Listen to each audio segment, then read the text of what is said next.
a long time, I believed strength meant endurance. That if I could tolerate enough disrespect quietly, I would somehow be rewarded for my patience. No one tells you that silence doesn't make you strong. It makes you invisible. My name is Elena, and for 8 years, I was invisible in my own life. I met my husband, Victor, when I was 24. He was confident, ambitious, and carried himself like someone destined for success. I was fresh out of university, hopeful, and deeply in love with the idea of building something meaningful with someone. Victor made me feel chosen. He told me I was his backbone, his safe place, the only person who truly understood him. When he struggled financially, I supported us.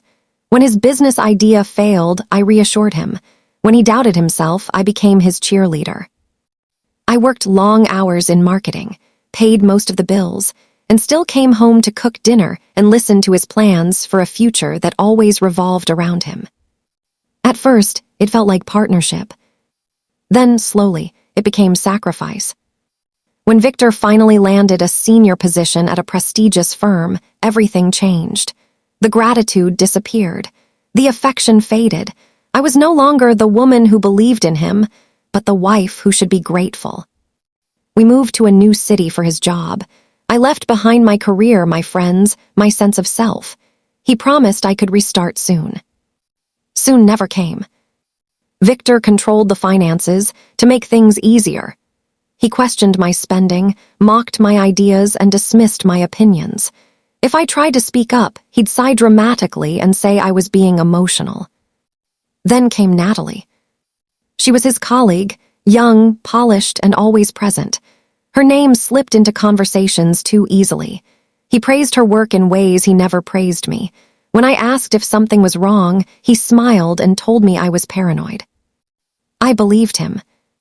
Until one night, when his phone lit up while he was showering. I didn't plan to look. I didn't want to be that woman, but something inside me already knew. The messages weren't subtle. They were intimate, familiar, cruel in their honesty. They talked about hotels, laughter, and how difficult it was dealing with a wife who had lost her spark. I felt something inside me break, but not loudly. Quietly. When I confronted Victor, he didn't apologize. He didn't beg. He didn't even deny it. Instead, he blamed me. You let yourself go. You stopped being interesting. You should have tried harder. That night, I cried silently in the bathroom while he slept peacefully in our bed. And that's when I decided something important. I wouldn't leave immediately. I would leave correctly. Revenge isn't rage. It's control. I started observing instead of reacting. I noted his habits, his routines, his arrogance. Victor thought he was untouchable. That arrogance made him careless. I began collecting evidence, not just of the affair but of everything else. Expense reports, emails, financial discrepancies, questionable business decisions. At the same time, I rebuilt myself quietly. I enrolled in online courses, updated my certifications, reconnected with old professional contacts under the guise of catching up. I worked at night when Victor assumed I was asleep. He saw my silence as weakness. He was wrong. Victor grew bolder. He stopped hiding Natalie. He traveled more. He criticized me openly. He made jokes at my expense in front of others.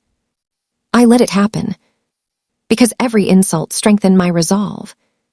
Then came the moment he crossed a line he couldn't undo.